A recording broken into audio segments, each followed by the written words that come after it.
اور اب بات کریں گے قبائلی اضلاع میں تاریخی الیکشن کی۔ تو کے پی اسمبلی کی 16 نشستوں پر ووٹ ڈالے گئے، 13 حلقوں کے نتائج آ چکے۔ 13 میں سے 5 حلقوں پر تحریک انصاف کامیاب رہی، 5 آزاد امیدوار جیت گئے۔ جماعت اسلامی، جے یو آئی فے اور اے این پی ایک نشست جیتنے میں کامیاب ہوئی۔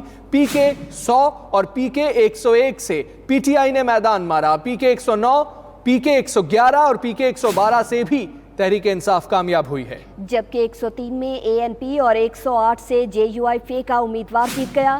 105 اور پی کے 106 کی نشستیں آزاد امیدواروں نے جیت لی ہیں۔ پی کے 110 اور 104 سے بھی آزاد امیدواروں نے میدان مارا ہے۔ اسی پر مزید بات کریں گے نمائندہ 92 نیوز فوزیہ زیب سے۔ فوزیہ، بتائے گا کس کس نے میدان مارا اور کون کون پیچھے رہ گیا؟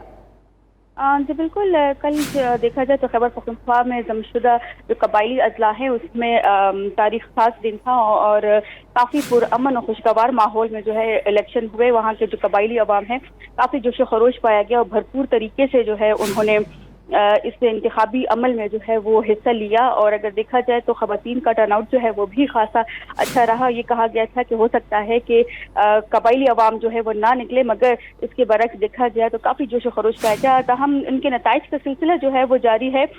16 اضلاع میں سے جو ہے وہ 13 کے نتائج 92 نیوز کو موصول ہوئے ہیں، جس میں پی ٹی آئی نے جو ہے وہ واضح برتری حاصل کی ہے۔ 5 نشستوں پہ وہ برقرار ہے اور سر فہرست ہیں، جبکہ 5 آزاد امیدوار ہیں۔ 2 نشستیں جو ہے وہ جمعیت علماء اسلام فے کے حصے میں آئی ہیں، جبکہ 1 نشست جو ہے وہ جماعت اسلامی کے حصے میں آئی۔ جہاں پہ جن حلقوں میں پی ٹی آئی کو کامیابی حاصل ہوئی ہے وہ باجوڑ 101 ہے اور 100 ہے، اور پی کے جو ہے وہ 101-2 ہے، کیونکہ باجوڑ کو جو ہے وہ 3 حلقوں میں تقسیم کیا گیا تھا، جس میں 2 نشستیں جو ہے وہ باجوڑ کی پی ٹی آئی کے حصے میں آئی ہیں۔ اس طرح قرم ایجنسی کو جو ہے وہ 2 حلقوں میں تقسیم کیا گیا تھا۔ پی کے 109-1 پہ جو ہے وہ پی ٹی آئی کو کامیابی حاصل ہوئی۔ اسی طرح جو جنوبی وزیرستان ہے اس میں 2 حلقوں تقسیم کیا گیا تھا، جو کہ 2 کے 2 حلقے جو ہے جنوبی وزیرستان کے وہ پی ٹی آئی کے حصے میں آئی ہیں۔